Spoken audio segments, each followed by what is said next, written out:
애들 열 언제 많이 나죠? 병원 문이 닫기 시작하는 저녁에 꼭 열이 나는 경우가 많잖아요.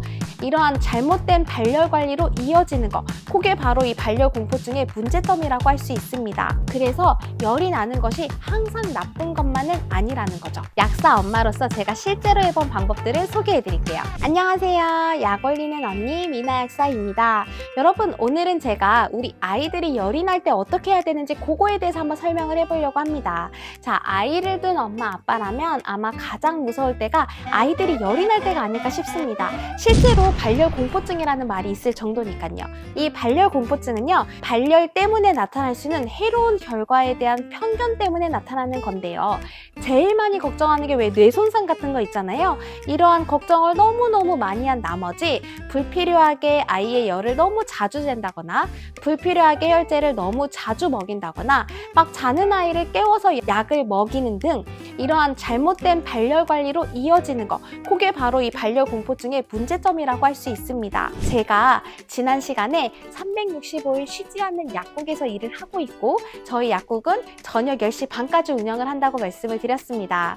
이렇게 여러 병원이나 약국이 문을 닫는 저녁 시간 또는 공휴일 아니면 명절 연휴, 토요일, 일요일이 되면요, 굉장히 많은 문의가 오는데요. 그 중에 대부분이 우리 어린아이들의 발열 관리에 관한 겁니다. 물론 열이 나면요, 신경을 써야 되는 건 맞습니다. 하지만 너무 과하게 신경을 쓰는 경우가 많아서 안타까울 때가 많습니다. 사실 저도 그럴 때마다 어머님, 이 38도가 넘으면 약 먹이세요. 또는 어머님, 해열제 먹고 1시간이 지났는데도 정상 체온으로 안 돌아오면 해열제 먹이는 거 중단하고 병원 가세요. 또는 어머님, 열이 나면 해열제 2가지를 두고 2시간마다 퐁당퐁당 교차 복용하세요 라고 정확하게 말씀을 드리고 싶은데요. 하지만 그럴 수 없습니다. 왜냐고요? 그 이유는 크게 2가지로 나누어 생각할 수 있습니다. 첫 번째, 해열제를 먹여야 하는 기준 자체가 명확하지 않기 때문입니다. 자, 해열제를 언제 먹여야 할지에 대한 기준 자체가 사실 명확하지 않다는 거 알고 계셨나요? 우리 아이가 해열제를 먹여야 할 정도로 열이 난다라고 판단하는 기준은요, 사실 여러 가지에 따라 좀 달라질 수 있습니다. 먼저 체온은 우리 몸의 생체 리듬에 따라 조금씩 변화합니다. 일반적으로 이른 아침에는 체온이 좀 낮고요. 지금 늦은 오후가 될수록 체온이 올라가는 경향이 있습니다. 그래서 우리 애들 열 언제 많이 나죠? 병원 문이 닫기 시작하는 저녁에 꼭 열이 나는 경우가 많잖아요. 이거 체온 변화 그래프를 확인하면 좀 더 이해가 쉬울 것 같습니다. 자, 또한 사용하는 체온계의 종류에 따라서도 이 체온의 결과가 달라질 수 있습니다. 예를 들어서요, 겨드랑이로 측정한 체온은 상대적으로 조금 더 낮게 측정이 됩니다. 이에 비해서 고막 체온계나 이 비접촉식 체온계를 사용하게 되면요, 조금 더 높게 나오는 경향이 있습니다. 그래서 어떤 체온계로 잰 것인지에 따라서 이 체온의 기준이 달라질 수 있다는 것도 꼭 알아두세요. 마지막으로 우리 아이의 나이에 따라서도 정상 체온의 범위가 좀 달라질 수 있습니다. 신생아라든지 1세 미만의 아주 어린 아이들은요, 기초 체온 자체가 상대적으로 좀 높습니다. 그래서 평소에도 37도가 넘게 나오는 경우가 많습니다. 그러다가 점점 자라면서 우리가 생각하는 정상 체온 36.5도에 가까워지게 되는 것이죠. 자, 2번째, 열을 꼭 내려야 되는 건 아니기 때문입니다. 사실 우리 몸에서 열이 나는 이유는요, 단순히 세균이나 바이러스 때문만은 아닙니다. 대부분 우리 면역 체계가 감염에 반응하면서 생기는 건데요. 쉽게 말해서 이 바이러스나 세균 또는 이러한 병원체가 몸에 들어오게 되면 어떻게 해야 되죠? 그것에 대항해서 우리 몸에서 막 싸워야 되는 거잖아요. 그 과정에서 우리 몸이 신진대사가 활발해지면서 열이 나는 겁니다. 그런데 만약 이때 불필요하게 열을 낮추게 되면 어떻게 될까요? 우리 몸이 오히려 이 싸우는 힘, 대사율이 떨어지게 되면서 그 힘이 약해질 수 있습니다. 그래서 열이 나는 것이 항상 나쁜 것만은 아니라는 거죠. 자, 그렇다면 해열제는 왜 먹이는 걸까요? 이 해열제를 사용하는 이유는 크게 3가지로 생각할 수 있습니다. 자, 첫 번째, 아이가 열로 인해 힘들거나 불편해할 때요, 이 해열제를 통해서 아이들에게 편안함을 줄 수 있습니다. 제가 해열제를 먹여야 할까요? 라고 묻는 분들에게 꼭 확인하는 게 있습니다.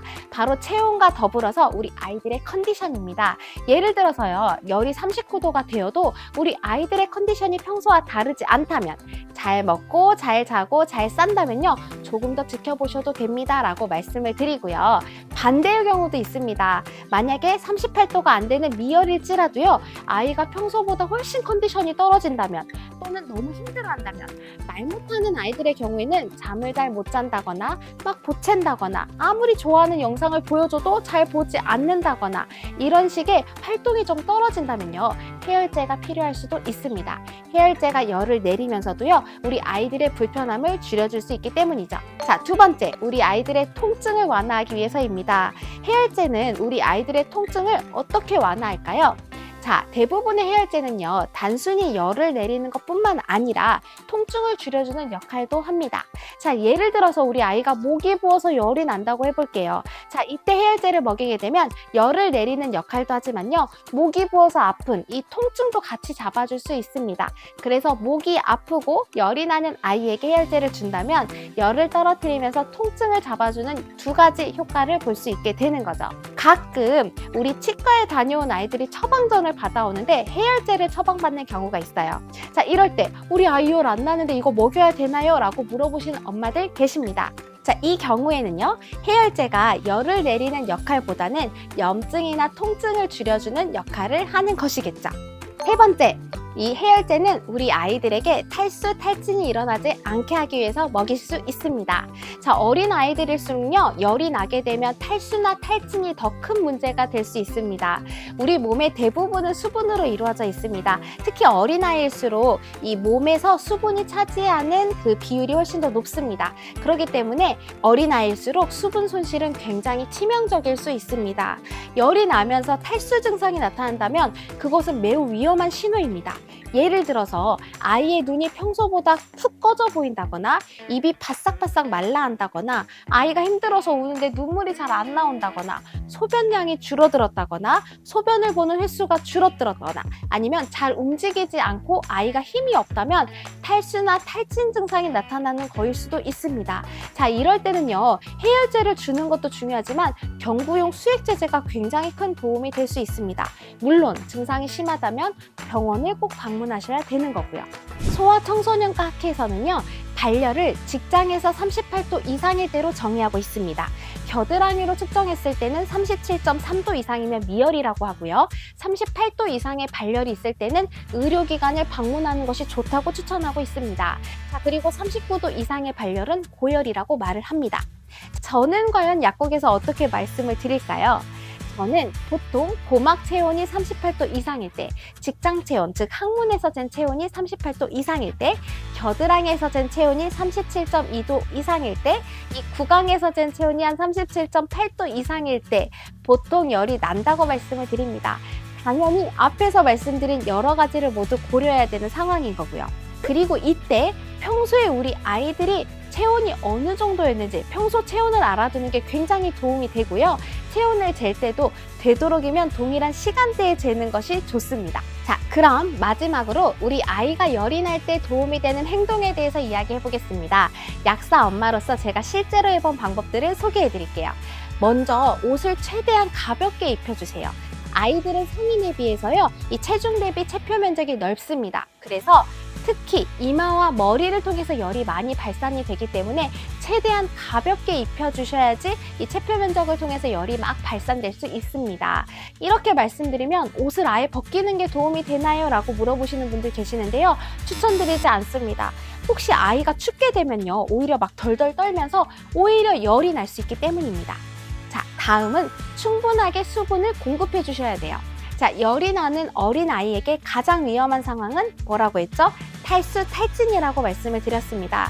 열로 인해서 호흡이 빨라지고요. 수분 손실이 많아지기 때문에 수분을 충분히 공급해 주는 것은 정말 중요합니다. 시원한 물이라든지 아이가 평소에 잘 먹는 음료를 주는 것도 좋고요. 약국에서 판매하는 우리 마시는 수액, 경구용 수액제제가 매우 유용합니다. 만약에 소변량이 줄어들었다, 입술이 건조해졌다, 아이가 우는데 눈물이 나지 않는다, 탈수일 수 있습니다. 병원에 가야 될 수 있는 상황이니 혹시 꼭 잘 살펴보셔야 됩니다. 실내 온도를 낮춰주는 것도 도움이 됩니다. 발열이 있는 아이의 실내 온도는요, 한 18도 정도까지도 낮춰주셔도 됩니다. 방을 덥지 않게 해주셔야 되고요. 창문을 열거나 에어컨이나 선풍기를 통해서 환기시켜주는 것도 도움이 됩니다. 자, 이때에도 선풍기나 에어컨이 아이를 직접 쓰지 않도록 해주셔야 돼요. 아이 추우면 어떻다고요? 덜덜 떨면서 오히려 체온을 올릴 수 있습니다. 해열제를 먹이는 것도 도움이 됩니다. 앞에서 말씀드린 방법을 사용했는데도 우리 아이의 체온이 계속 오르고 있거나 컨디션이 좋지 않다면요, 해열제를 주는 것이 도움이 됩니다. 해열제는 우리 아이가 아플 때 덜 아프게 하고요, 편안하게 생활할 수 있도록 도와줍니다.